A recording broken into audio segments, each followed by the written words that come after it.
Whether you love them or hate them, you can't deny the fact that The Simpsons are pop culture icons. With that status comes an onslaught of games, from the iconic Simpsons arcade game to the obvious cash grabs like The Simpsons Tapped Out for iOS and Android. Though these games have had peaks and valleys, one of these titles has always stuck out to me as a shining light. The Simpsons Hit and Run is one of the first games I think about when I remember playing Xbox as a kid.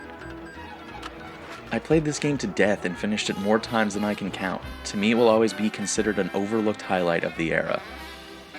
While I do still really like The Simpsons Hit and Run, we have to address one thing about the best Simpsons games. The developers who made the games were not afraid to lift ideas from other genres and successful titles of the time. The Simpsons Road Rage was so clearly a ripoff of Crazy Taxi that Sega even sued Fox Interactive and EA for stealing the concept, requiring EA to settle outside of court. Hit and Run clearly took a lot of inspiration from Grand Theft Auto. When I was a kid, I wasn't allowed to play Grand Theft Auto, but back then that was fine. I had Hit and Run and that was all I needed.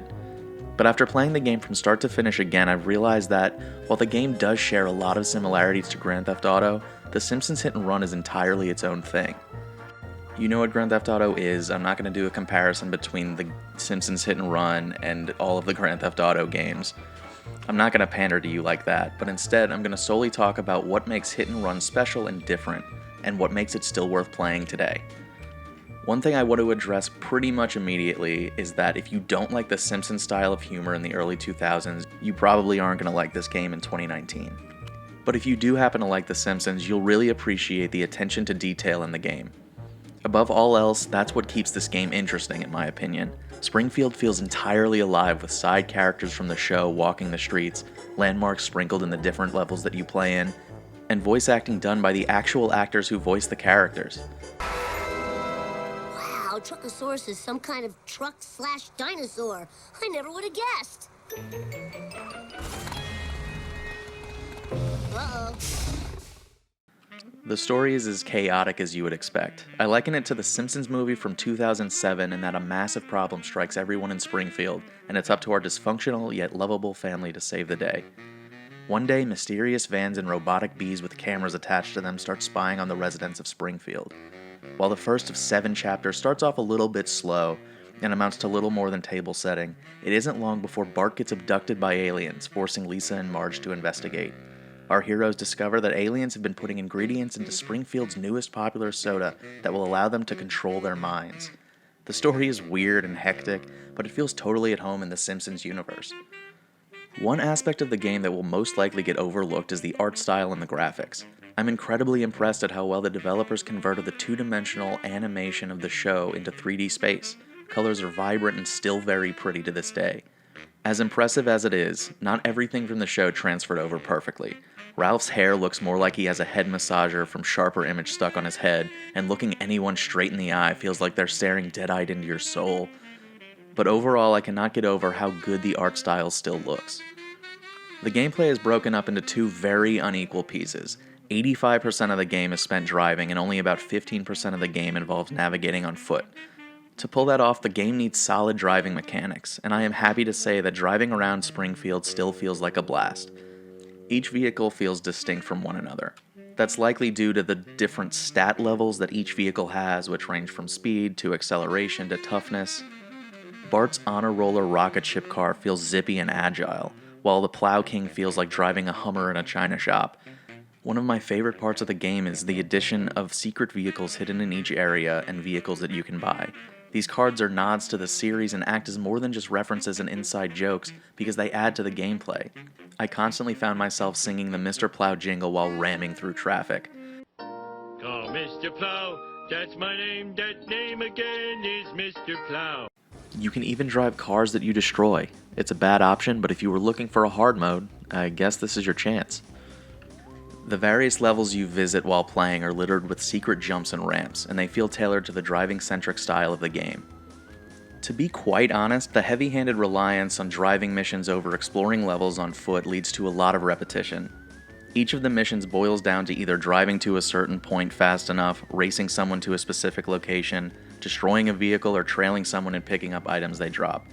That's not to say they get boring, but by the 5th of the 7 chapters, the missions start to overstay their welcome. What kept me coming back though is the story and the jokes. They make doing the same objectives over and over feel more bearable. For something used so little, the on-foot controls feel fine. Honestly, the worst part of being outside of a vehicle is the unpredictable camera. It isn't a deal breaker, but sometimes I wanted to look somewhere and no matter how hard I tried, I was never able to actually look. Other times I'll be staring at the ground while I run forward, essentially blind to any obstacles I'm running at. While there aren't any guns in the game, obviously, each character you play as has a melee attack. Making Lisa kick Milhouse over the edge of a cliff is so much more satisfying than it should be. The main hook of on-foot navigation is trying to rack up a tally of gold coins that let you buy those secret vehicles I referenced earlier, and different outfits for each character you play as. Like the vehicles, the outfits are references to the show, but they do little to add to the gameplay, outside of some outfits being required to complete some missions. I'd rather buy a Lard Lad donut truck with a spinning donut on top than dress Homer up like a bishop, but that's just me. When I picked up this game to make this video, I was nervous I wasn't going to like the game as much as I used to, but that might be because of my experience with Thrillville. But jumping back into Springfield felt like visiting a city I hadn't been to since I was a kid. While the city didn't feel as big as it once did, and truly what childhood vacation spot doesn't, there is still a ton to love about this game. There was a smile on my face the entire time I was playing, and it reminded me why this game made me love The Simpsons in the first place. This is a rare example of a TV show or movie-inspired game that was actually good when it came out. In a lot of ways, it's still worth playing today. That's a real feat, all things considered. If you can overlook how repetitive the driving missions can eventually become, this game is a treat to play, just to drive around Springfield alone. Just cruising around the city and looking at the landmarks is an enjoyable experience. And the amount of thought and care put into bringing Springfield into a 3D space shows how much love the developers had for the show, and how much effort they put in to make it right. And when you add in the addition of fun cheats like honking your horn to jump your car or insta-killing cars you run into, there's a lot of fun to be had, even if the driving missions can get grating. Even the soundtrack is interesting, as the score consists mainly of riffs off the show's iconic theme song. Is the game perfect? No, not at all. But it's really good, and if you can find a copy, I highly recommend picking it up.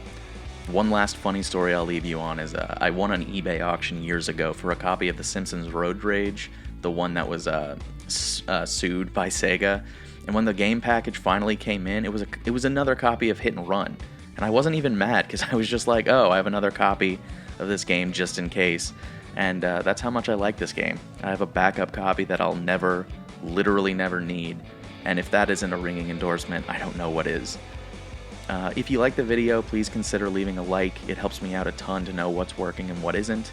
If you really like the video, check out my other videos on Thrillville or my favorite game, Jet Set Radio Future. If you like those, maybe consider subscribing. I'm uploading a video every week now, so be sure to stay tuned. Thank you so much for watching. I'm really happy with all the response I've gotten so far, and I'm glad everyone seems to like it. See you later.